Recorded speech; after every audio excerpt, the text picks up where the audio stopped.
Hi friends, my name is Nandita. I am from Andhra Pradesh.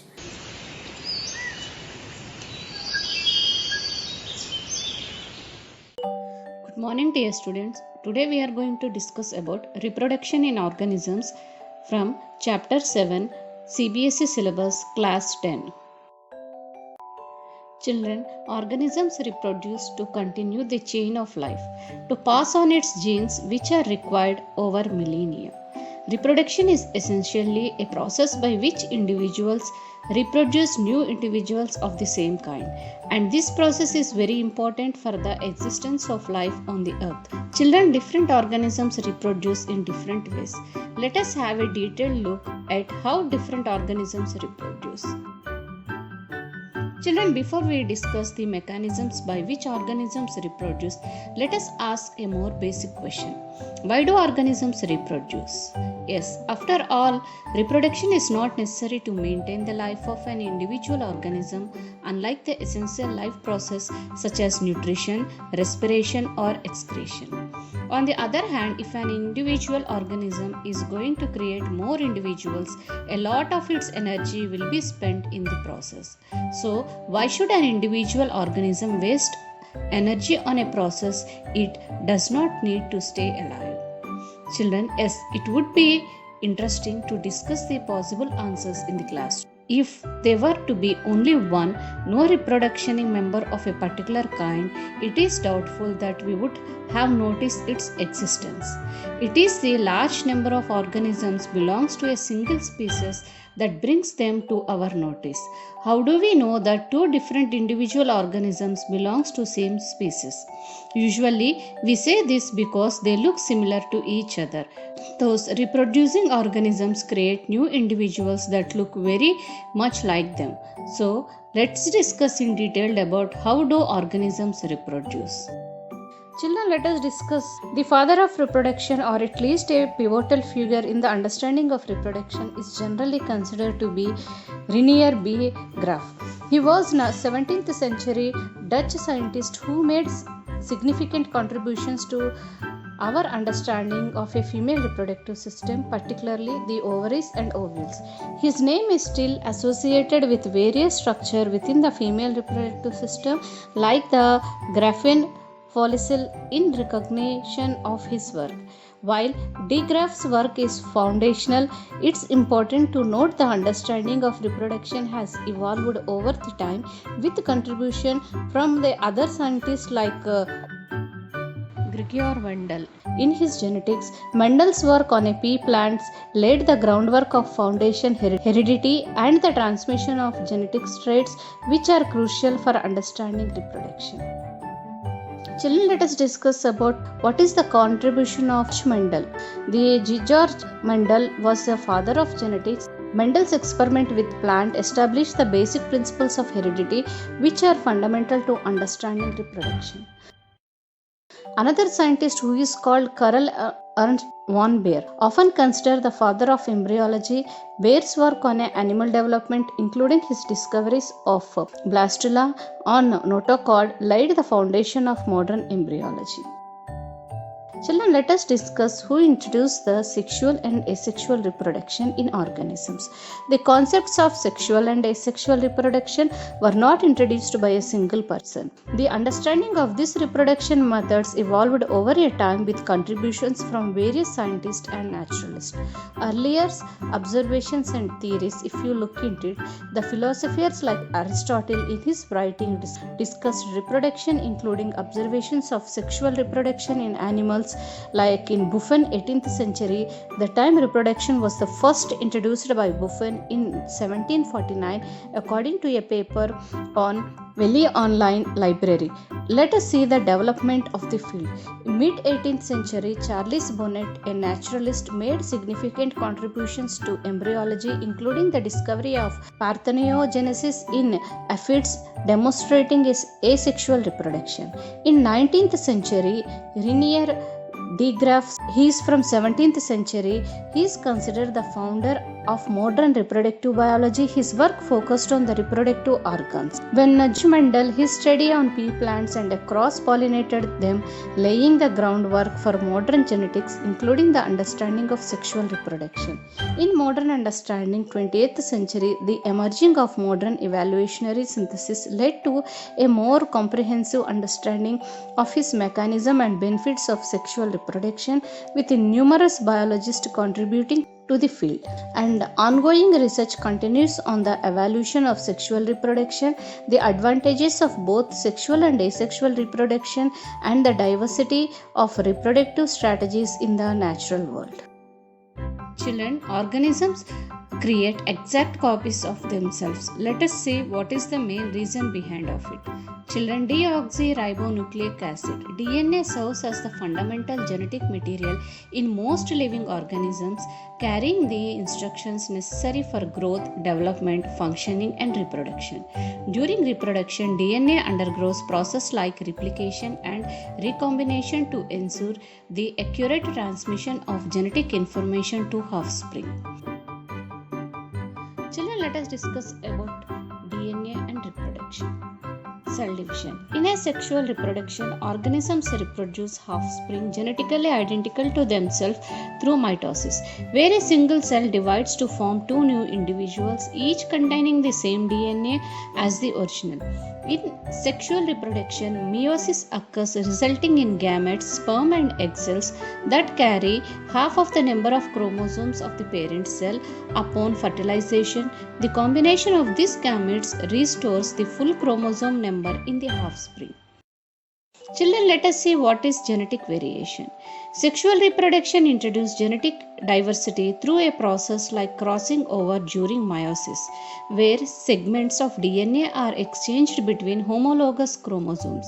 This recombination leads to new combinations of genes, contributing to the genetic uniqueness of each individual. Children, let us see what is similar body designs.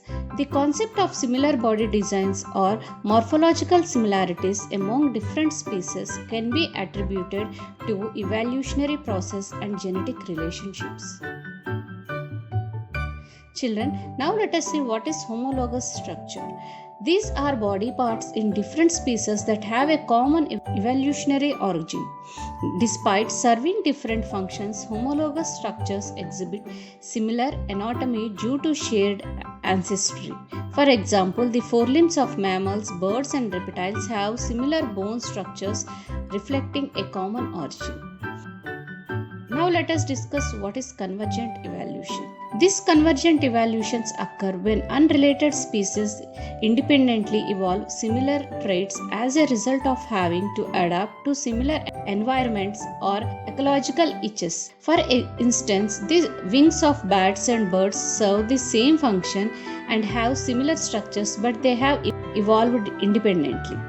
These similarities arise because of the way genetic information is conserved and modified over generations, leading to the development of analogous or homologous structures that may look alike or serve similar functions even they evolved independently. Children, now let us discuss chromosomes and DNA. Chromosomes are structures within cells that organize and package long strands of DNA, which means deoxyribonucleic acid, ensuring the efficient storage and transmission of genetic information. Let us discuss the structure and function of chromosomes. DNA packaging. In eukaryotic cells, DNA wraps around histone protein, forming nucleochromosomes that resembles beads on a string. This arrangement further coils and folds to create the compact structure known as chromosome. Chromosome composition. Each chromosome consists of a single continued DNA molecule that carries numerous genes. Chromosomes number. The number of chromosomes varies among species. For example, human beings have 46 chromosomes, which means 23 pairs, while sugarcane cultivars can help us to 120, with some hybrids containing 145 chromosomes. Children, let us see what are extrachromosomal DNA. Extrachromosomal DNA studies have identified ecDNA, small DNA fragments outside that main chromosomes in certain aggressive cancers. These fragments can derive tumor growth and resistance to treatments, highlighting potential targets for new therapies. Let us see what is Y chromosome degeneration. Research indicates the human Y chromosome responsible for male sex determination is gradually losing genes. While this suggests a long-term evolutionary trend, mechanism may exist to counteract its potential. Children, let us discuss about DNA copying. DNA replication is the biological process by which a cell duplicates its DNA, ensuring that each daughter cell receives an exact copy of the genetic material. This process is essential for cell division and occurs in several stages. Let's see the first stage, which is called initiation. Replication begins at specific sequence called origin of replication. Initiator or proteins recognize these regions, causing the local unwinding of DNA double helix. This unwinding is facilitated by helicase enzyme, which further separate the two DNA strands, creating replication forks. Let us see the another copying of DNA, which is called premier binding. Since DNA polymers can only add nucleotides to an existing strand, RNA primers are synthesized by primase enzymes. This short RNA sequence provide starting points for DNA polymerases to begin DNA strand elongation. Let us discuss elongation. DNA polymerases add nucleotides to the 3 end of RNA primer, synthesizing new DNA strands in the 5 to 3 directions. Only on the leading strand, DNA is synthesized continuously towards the replication fork. On the lagging strand, DNA is synthesized discontinuously away from the replication fork in short segments called Okazaki fragments. Each fragment begins with a new RNA primer replacement and joining. When RNA primers are removed and replaced with DNA nucleotides, DNA ligase then seals the gaps between Okazaki fragments, creating a continuous DNA strand. This semi-conservative replication mechanism ensures that each DNA molecule consists of one original parental strand and one newly synthesized strand. The high fidelity of this process is crucial for maintaining the integrity of genetic information during cell division.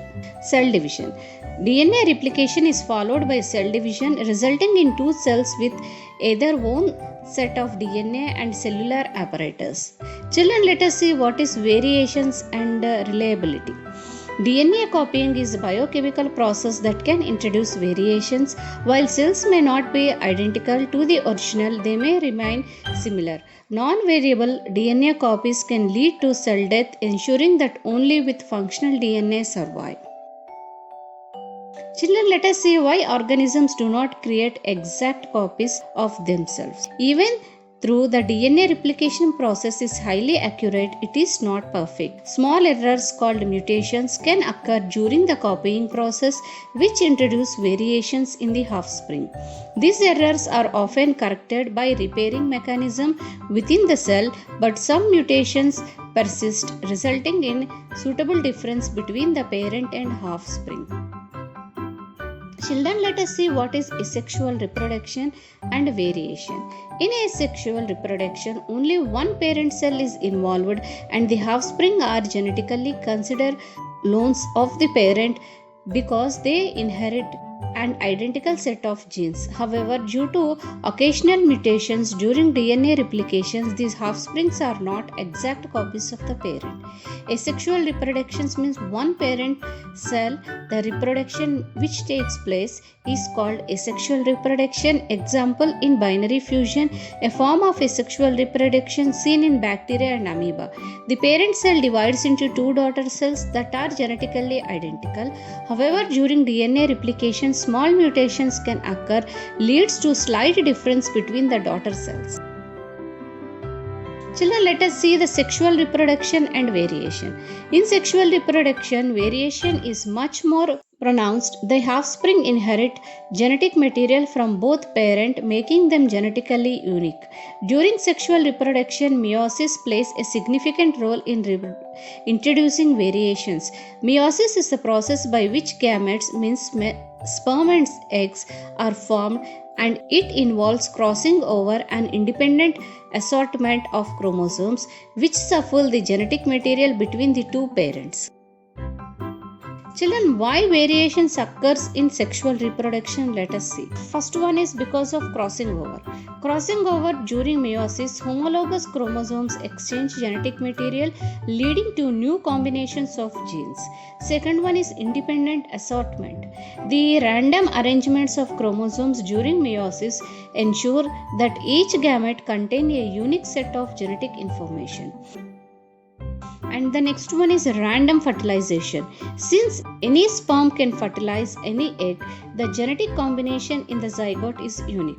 Example, in humans, the mixing of genetic material from the mother and father during sexual reproduction ensures that siblings are not identical to each other, nor are they exact copies of their parents.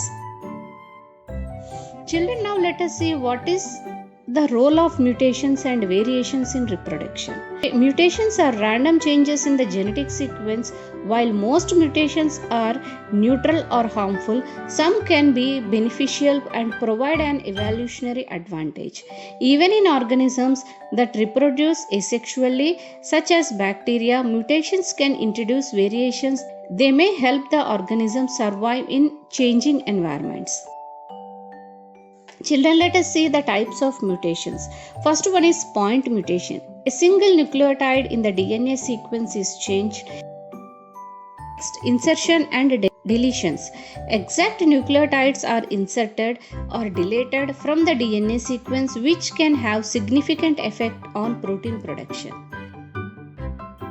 Children, now let us discuss the chromosomal mutations. Large sections of chromosomes are altered, leading to more noticeable genetic changes.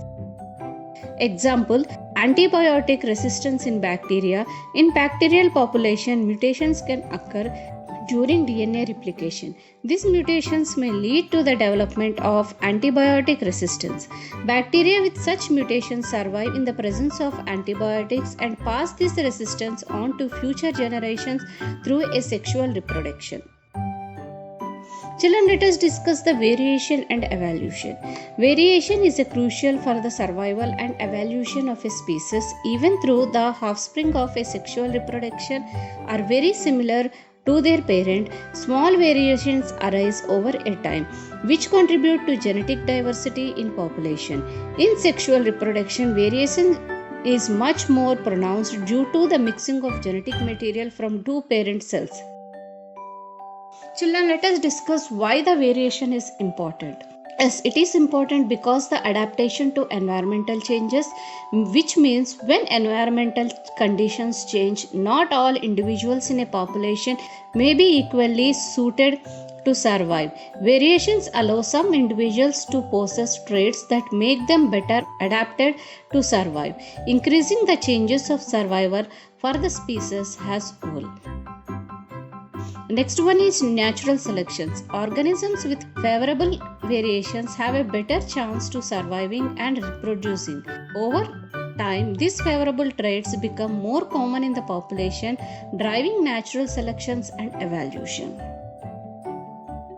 Children, let us discuss the importance of variation. First one is maintaining body design. Constant DNA copying during reproduction ensures that organisms retain their specific body designs and effectively copy their ecological itches. Second one is stability and adaptation. Reproduction plays a crucial role in maintaining population stability. Variations among individuals become important when environmental changes occur. Third one is survival through variation. If an environment changes drastically, organisms with variations may have a better chance of survival. For example, if bacteria living in temperate waters faces rising temperatures due to global warming, some heat resistant variants may survive and thrive, while others may not. Without such variations, the entire species could face existence. So that is the reason variation is important, because variation allows species to adapt to new conditions and continue to exist over time, highlighting the role of a genetic diversity in survival and adaptation. Children, let us see the examples of variation and evolution. The example of this is peppered mouth. Before the Industrial Revolution in England, light colored peppered mouth were more common because they are better camouflaged against light tree bark. However, as population darkened, the tree's bark colored mouth had a survival advantages and become more common. This changes in the mouth coloration is an example of natural selection and the role of variation and evolution. Children, let us discuss the real life applications of understanding DNA and variation. Let us discuss first what is medicine and genetic disorders. Children, understanding DNA replication and mutations help scientists identify the causes of genetic disorders. By studying variations in the human genome, researchers can develop treatments for diseases like cyst fibrosis, sickle cell anemia, and cancer.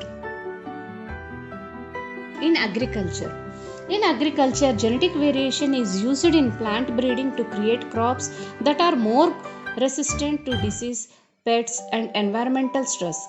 By introducing beneficial mutations, agricultural scientists can improve crop yields and food security. Let us see the applications of DNA variations in evolutionary biology. Studying genetic variation helps scientists understand how species have evolved over a time. This knowledge is crucial for understanding the origin of species, human evolution, and biodiversity. Children, still now we discussed about the real life applications of understanding DNA and variations. Now let us discuss in detail about what is reproduction.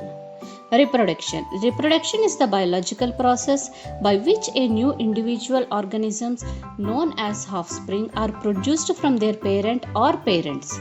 Reproduction can be defined as a process that involved the production of offspring by a particular individual or individuals to propagate their species. Generally, reproduction happens during the reproductive phase of an organism. The mode of reproduction may vary in organisms.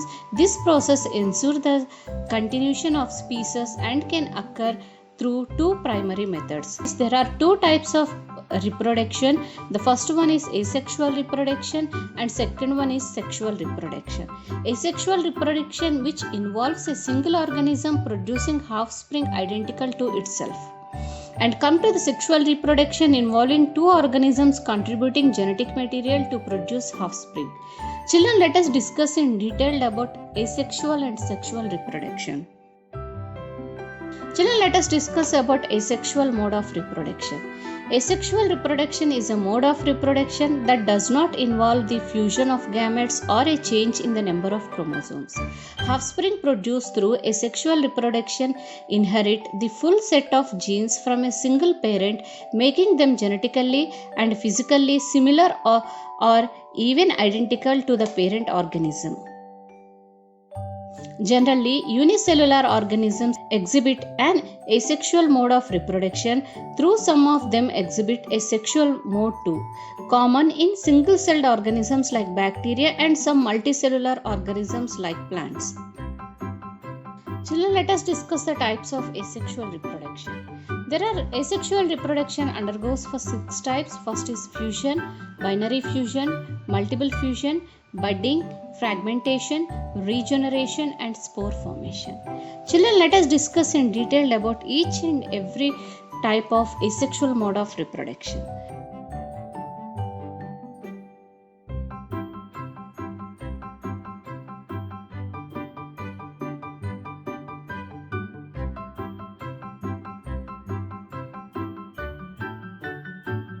First, let us discuss about fusion. Fission is a form of asexual reproduction and cell division where a single organism divides into two or more separate entities, each capable of independent existence. In unicellular organisms, new individuals are created by the process of cell division or fusion. The nucleus of the cell divides into new two individual cells under favorable conditions. Fusion can be of two types depending on the number of new individuals created. This process is prevalent among prokaryotes such as bacteria and archaea, as well as certain eukaryotic organelles also. Children, let us discuss about the binary fusion in prokaryotes. Binary fusion in prokaryotes undergoes for the process of DNA replication, which means the single DNA molecules replicate, resulting in two identical copies. Second one is chromosome separation. Each DNA copy attaches to a different part of the cell membrane and cell elongation. Third one is cell elongation. The cell grows pulling the DNA copies apart, and next it undergoes for septum formation. A new cell wall forms between the two DNA copies, dividing the cell into new separate identities. Example, bacteria such as Escherichia coli divides approximately every 20 minutes under optimal conditions.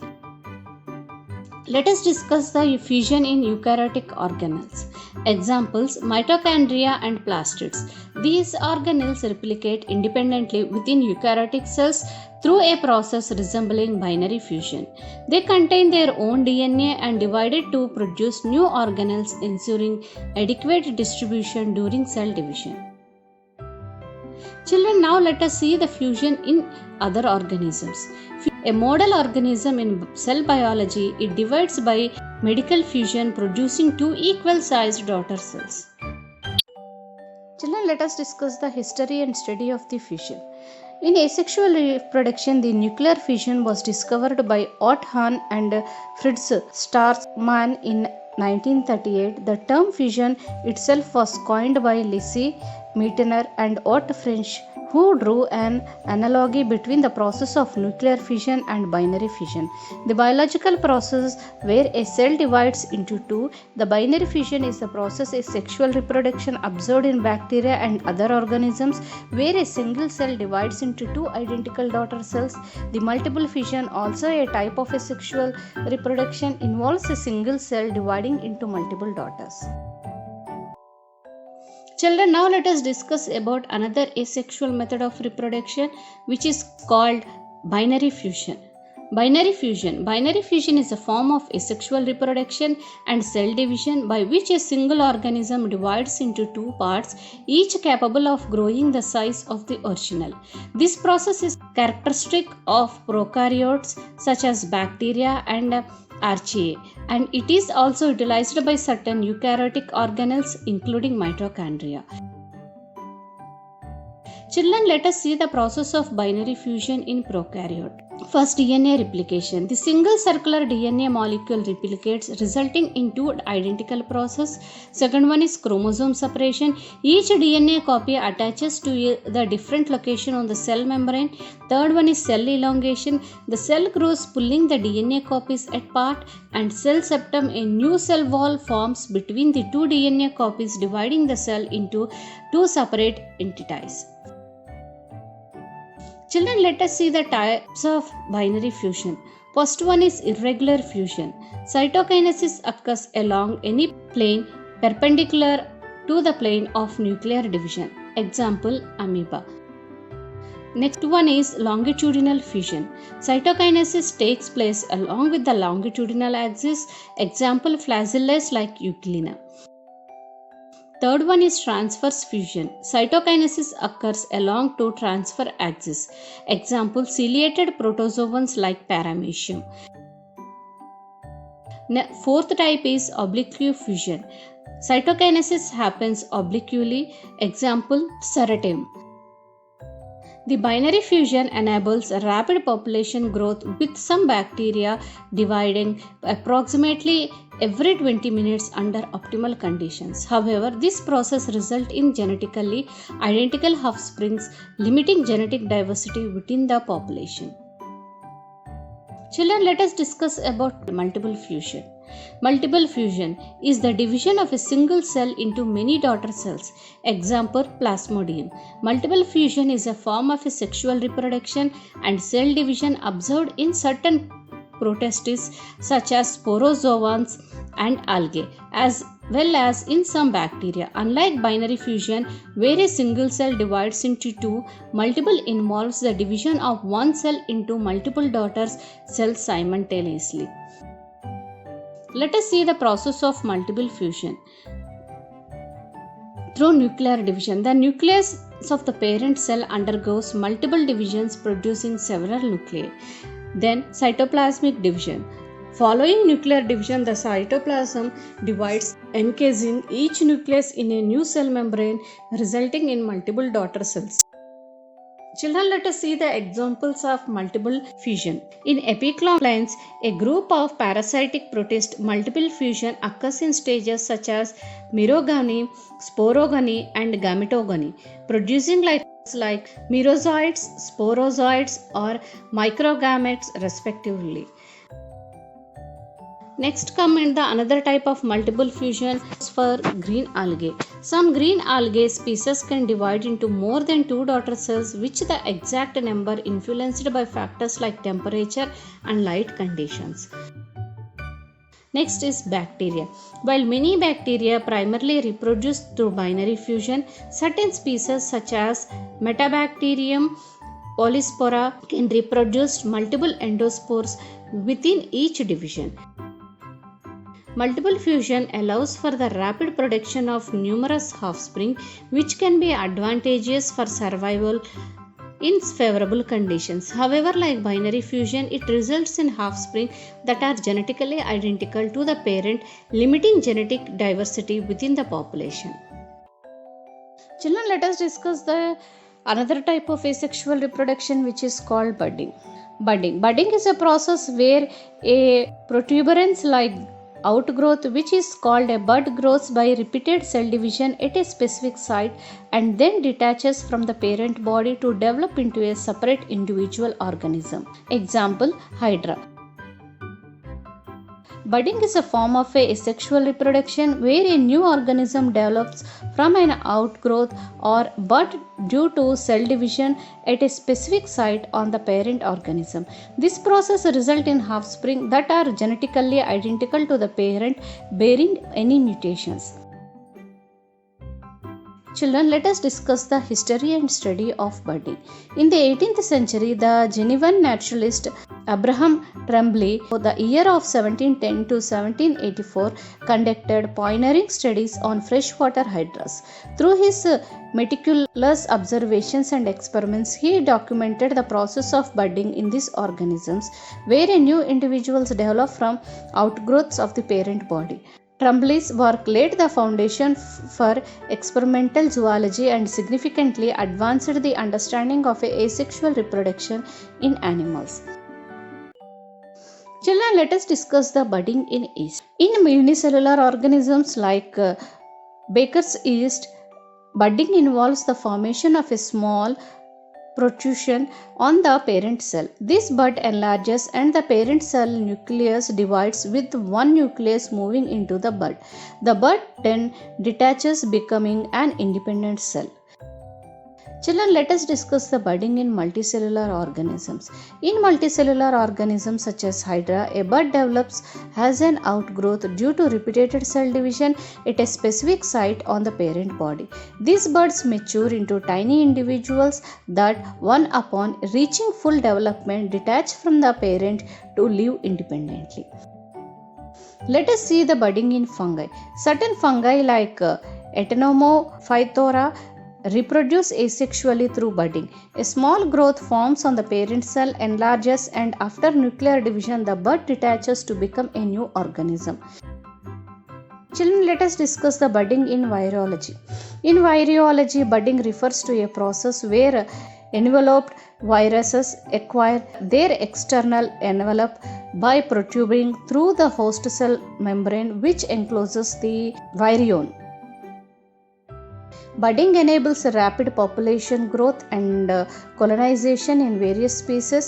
However, since it produces genetically identical offspring, it offers limited genetic diversity which can affect adaptability to changing environments. Children, let us discuss about fragmentation. Fragmentation is a process where an organism simply breaks up into smaller pieces when they are matured. Each of the fragment or broken pieces grow into a new individual, where they should be a cell that is capable of growing into new individuals in such organisms. Example, Spirogyra. Children, let us discuss the history and studies of fragmentation. The scientist named Louis Pasteur is credited with discovering the process of fragmentation in 1857. He demonstrated that fragmentation was caused by microorganisms, not just a purely chemical process. His work, particularly on lactic acid fragmentation and the role of microbes in food spoilage, led to the development of pasteurization. Fragmentation is a form of asexual reproduction in which an organism is split into fragments, each of which develops into a new individual, and this process is observed across various kingdoms of life, including fungi, plants, and animals. Children, first let us discuss the fragmentation in plants. Fragmentation in plants through reproduction. Some plants such as mosses and liverwort produce specialized structures called gymae. Gymae are small discs of tissue that detach from the parent organisms and can develop into a new individual. In liverwort like Marchantia, gymae are housed in a gymae cups on the thallus surface. Rainfall disappears this gymae, and upon splitting in suitable conditions they germinate and form new gametophytes. Fragmentation in plants through vegetative propagation. Many plants reproduce through vegetative means such as producing advantageous plantlets on leaves, which can grow into independent plants. For example, the mother of thousands plant produces plantlets along its leaf margins that can root and develop into a new plant.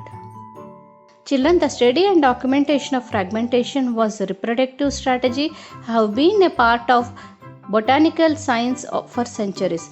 Earlier botanists and naturalists observed and recorded this process as a part of their effort to understand plant biology and reproduction. Therefore, there is a single individual created with introducing fragmentation in plants. Instead, it has been recognized and studied over a time through collective scientific observation and research. For instance, Wilhelm Hofmeister, a 19th century German botanist, made a significant contribution to the plant reproductive biology. He is credited with discovering the alternation of generation in plants, a unifying theory of a plant evolution published in 1851. His work was crucial in demonstrating that sexual reproduction occurred in plants, which was under extensive debate at the time. While Hofmeister's work primarily focused on sexual reproduction, his studies led to the groundwork for understanding various plant reproductive strategies, including asexual methods like fragmentation. Children, let us discuss the history and study of fragmentation in animals. The phenomena of fragmentation has been recognized through natural observations and scientific studies over a time. Notably, in 19th century, scientists like Arndt Haeckel and V.L. Log documented instances of asexual reproduction in starfish species, observing that served arms could regenerate into complete individuals. Children, let us discuss the fragmentation in animals. Fragmentation in animals through regeneration. Regeneration is a process in certain animals like planarians, annelid, worms, and sea stars can reproduce through fragmentation. When a part of the body breaks off, the fragment can regenerate the missing part and develop into a complete organism.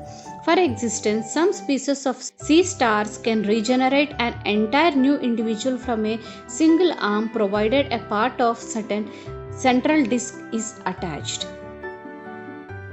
Children, let us discuss the advantages of fragmentations. Advantages of fragmentations, first one is through rapid population expansion. Fragmentation allows for a quick production of new individuals which can be beneficial in a stable, favorable environments. And the second one is colonization. Fragments can disappear to new locations, aiding in the spread and colonization of a new habitats. Children, now let us discuss the disadvantages of fragmentations. Lack of genetic diversity. Since offsprings are clones of the parent, there are little genetic variations which can make populations for susceptible to disease and environmental changes. Understanding fragmentation provides insight into the diverse reproductive strategies employed for organisms to propagate and adapt to their new environment.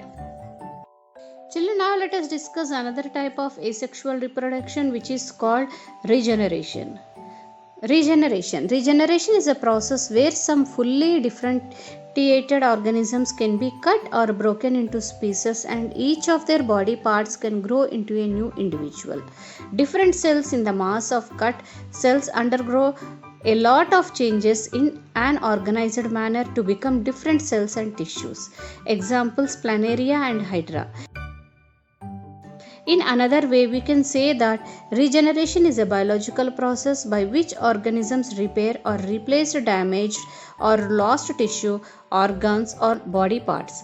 This remarkable ability varies widely among different species, ranging from special cellular repair to the complete restoration of complex structures. Children, let us discuss the types of regeneration. First one, cellular regeneration. Cellular regeneration is a process involved the replacement of dead or damaged cells through the cell division. Examples: the liver's capacity to regenerate the lost tissue after a partial hepectomy. Next one is tissue regeneration. Tissue regeneration is the process damaged tissue are repaired by the proliferation of a specific cell types. Examples: skin healing after an injury where epidermal cells proliferate to close the wound. Third type of regeneration is organ regeneration. Organ regeneration is a process the entire organ can regrow or repair themselves in certain species. Examples: some amphibians like axolots can regenerate limbs, eyes, and even parts of their heart and brain. Children, let us see the mechanism of regeneration. First, let us discuss what is stem cell activation in regeneration. Undifferentiated cells become active, proliferate, and differentiate into the required cell types for tissue repair. De-differentiations. Specialized cell revert to a more primitive stem cell state to proliferate and contribute to regeneration. Next one is morphogenetic signaling. Molecular signals guide the growth and patterning of a new tissues, ensure proper structure and function. Children, now let us discuss the regeneration in different organisms. First, let us see the regeneration in humans. While humans have limited regenerative abilities, certain tissues like the liver can regenerate after partial removal. Regeneration in amphibians. Species such as salamanders and newts can regenerate their entire limbs, tails, and even parts of their heart and brain. Regeneration in invertebrates. Organisms like planaria can regenerate whole body from a small fragment, showcasing remarkable regenerative capabilities. Next, let us see the regenerative in comb jellies. Recent studies have shown that comb jellies, also known as sea walnuts, can fuse together when injured, merging their nerve system and regenerate as a single organism. Children, let us discuss the scientific significance of these regenerations. Understanding the mechanisms behind regenerations holds promise for medical advancements, such as developing therapies for tissue repairing and organ regenerations in humans. Researchers like Ching-Ming Chong have contributed significantly to this field by studying tissue development and regenerative process, particularly in skin appendages. Regeneration exemplifies the diverse strategies evolved by organisms to maintain and restore their structural and functional integrity, highlighting the intricate interplay between cellular process and evolutionary adaptations. Children, now let us discuss about another type of asexual reproduction, which is called spore formation. Spore formation is a reproductive strategy employed by various organisms including fungi, plants, algae and some bacteria to produce offspring that can survive in unfavorable conditions and disperse to new environments. Spores are typically single celled haploid entities that can develop into new organisms without the need of fertilization. Many multicellular organisms have specific reproductive parts. They have tiny thread-like structures with a lobe called sporangia. This contains cells or spores that eventually develop into new individuals. The spores are very light and covered by a thick wall to protect them, and when they become into contact with moist surface, they start to grow. Example, rhizopus. Children, now let us discuss the history and study of spore formation. The history and study of spore formation leads the realm of microbiology, for the formation of bacterial endospores was first discovered by German botanist Friedemann Kohn in 1876. He observed that certain bacteria could produce highly resistant spores capable of surviving extreme conditions independently. In the same year, physician and microbiologist Robert Koch studied the life cycle of Bacillus anthracis, that causative agent of anthrax, and detailed the formation of spores in this bacterium. Koch's work was pivotal in linking specific microorganisms to specific diseases and in supporting the germs theory of disease. Children, let us discuss the history and study of fungal spore formation. In mycology, the study of fungal spores advanced significantly with the work of French physician and mycologist Joseph Harney Lively. In 1837, he provided a comprehensive description of the Basidium, a specialized fungal cell responsible for producing spores in Basidiomycetes fungi. His observations elucidated the role of Basidium in spore production, enhancing the understanding of fungal reproduction. Children, now let us discuss the history and study of plant spore formation. The plant spore formation in botany, German biologist Wilhelm Hofmeister made significant contributions to the understanding of a plant reproduction. In 1851, he published findings on the alternation of generations in plants, detailing how plants alternate between a spore production sporophyte phase and a gamete production gametophyte phase. His work provided a unifying theory of a plant evolution and clarified the role of spores in the plant life cycle. Children, now let us discuss the types of spores and their formation process. Let's discuss the mitotic pores. Mitotic spores formed through meiosis. These spores are typically haploid and play a crucial role in the sexual reproduction cycle of many organisms. In plants, for instance, a diploid spore mother cell within the sporangium undergoes meiosis to reproduce haploid spores. Mitotic spores produced via mitotic division. These spores are common in certain fungi and algae and serve as a mean of asexual reproduction. For example, the conidial fungi Penicillium primarily reproduce through the formation of mitospores. Children, let us see what is dominant pores. The dominant spores are formed to endure unfavorable conditions and can remain dormant until conditions improve. Examples including zygospores in certain fungi and algae, which are formed through the fusion of cells and can withstand harsh environments. Children, now let us discuss the spore dispersal and germination. Let us discuss about spore dispersal. Spores are typically lightweight and can be dispersed by wind, water, or through attachment to animals. This wide disperser capability allows the species to colonize new habitats effectively. Now let us discuss the germination. Upon the encountering favorable conditions, spores germinate and develop into new individuals. In fungi, for instance, germination involves the growth of hyphae, which are root-like structures that absorb nutrients. Children, spore formation is a highly efficient means of reproduction that enables organisms to survive and thrive across various environments. Understanding this process provides insight into the resilience and adaptability of many life forms. Children, let us discuss about another type of asexual reproduction, which is called vegetative propagation. Vegetative propagation is a form of a sexual reproduction in plants where new individual arises from vegetative parts such as stem, roots or leaves without the involvement of seeds.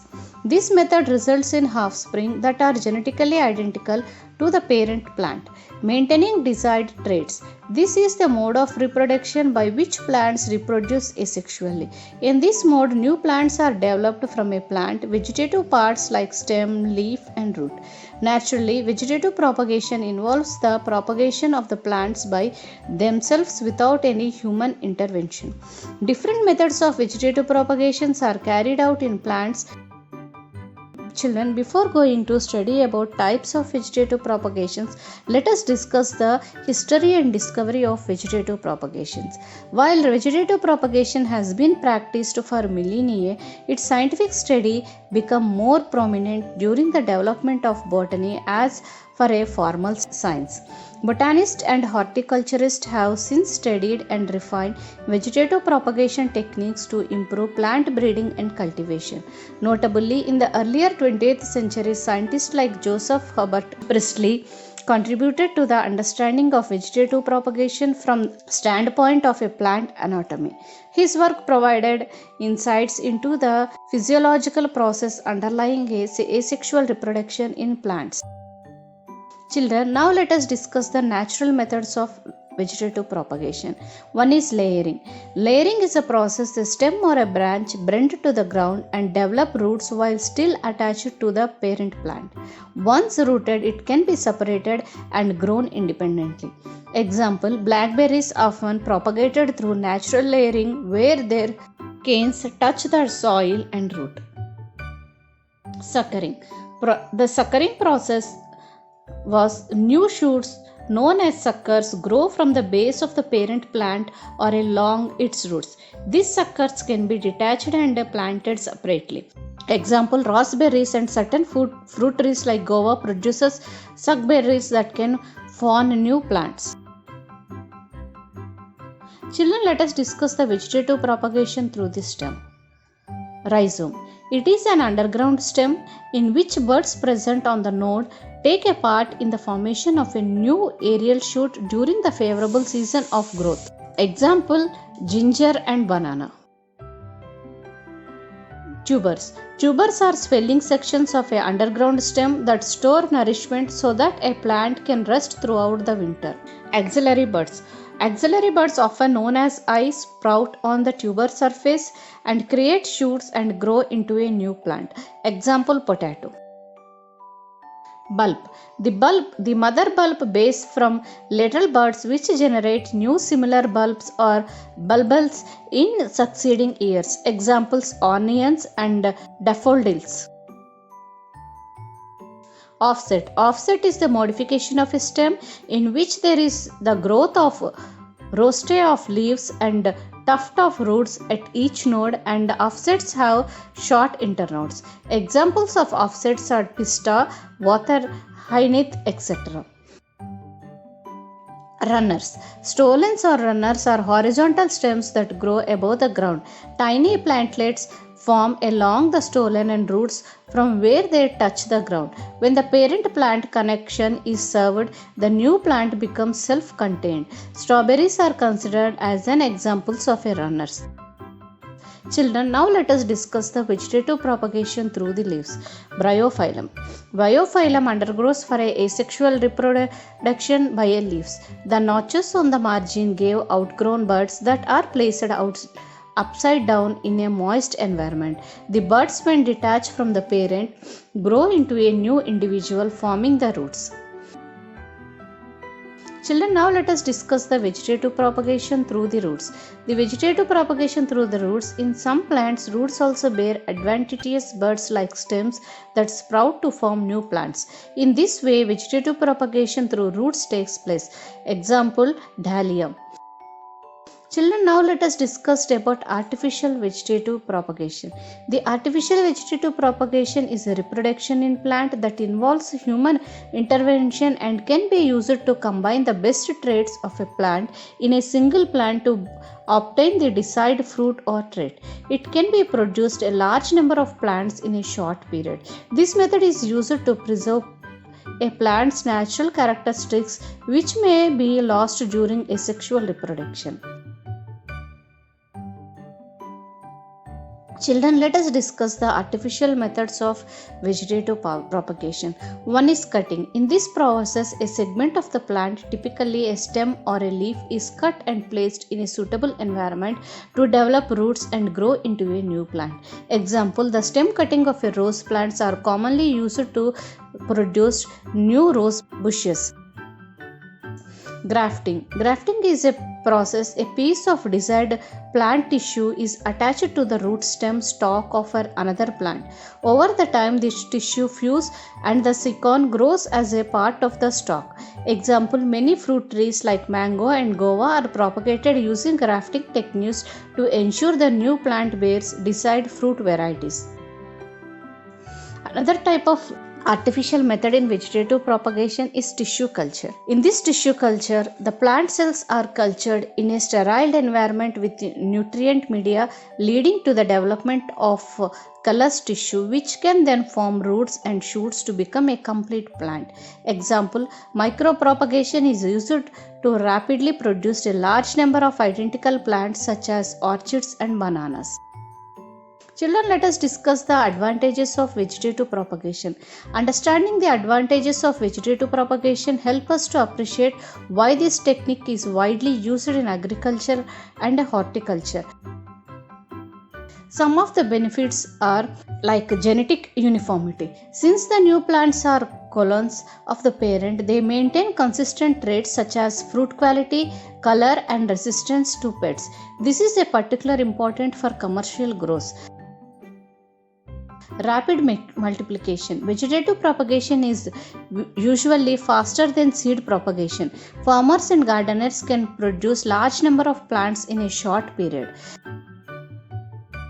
Next one is reliable reproduction. Some plants do not reproduce valuable seeds or take a long time for germinate. In such cases, vegetative propagation is the ideal method for mass production. Preservation of special traits. When we define vegetative propagation, one of its significant advantages is the ability to maintain the genetic traits of a plant that is particularly disease resistance or high yielding. Efficient for colonial varieties. Many popular ornamental plants and crops benefit from this method as it ensures uniform growth and reliable performance in varying environments. Colonial reproduction ensures offsprings are genetically identical to the parent, preserving desirable traits. Another type of advantage is rapid establishments. New plants often grow faster since there are colonies and may ready to adapt the local environment. Children, no need for the seeds. Another advantage of artificial vegetative propagation is no need for the seeds. Beneficial for plants that produce few seeds or have seeds with low viability. By summarizing these advantages of vegetative propagation, it becomes clear why many horticulturists prefer this method over traditional seed propagation. Children, now let us discuss the disadvantages of vegetative propagation. In vegetative propagation, no method is without its challenges. The main disadvantages of vegetative propagates including limited genetic variation. Since all plants are genetically identical, they may be collectively vulnerable to pest diseases or changing climate conditions. Size and longevity. Vegetatively propagated plants can sometimes be smaller or have a short lifespan compared to those grown from seeds. like skill and cost. Techniques like grafting or tissue cultures require specialized skills and can be more expensive compared to the traditional seed propagation. Another type of disadvantages is potential disease spread. If a parent plant carries a disease, that entire colonial population can be affected, which emphasizes the need for careful selection and management. Another disadvantages of vegetative propagation is limited genetic diversity. Lack of genetic variations can make plants more susceptible to disease and environmental disease. Children, next, another type of disadvantages is potential overcrowding. Colonial growth can lead to competition for resource among closely spaced plants. Understanding vegetative propagation techniques allows horticulturists and gardeners to efficiently reproduce plants with desired characteristics, ensuring consistency and quality in crops and ornamental species.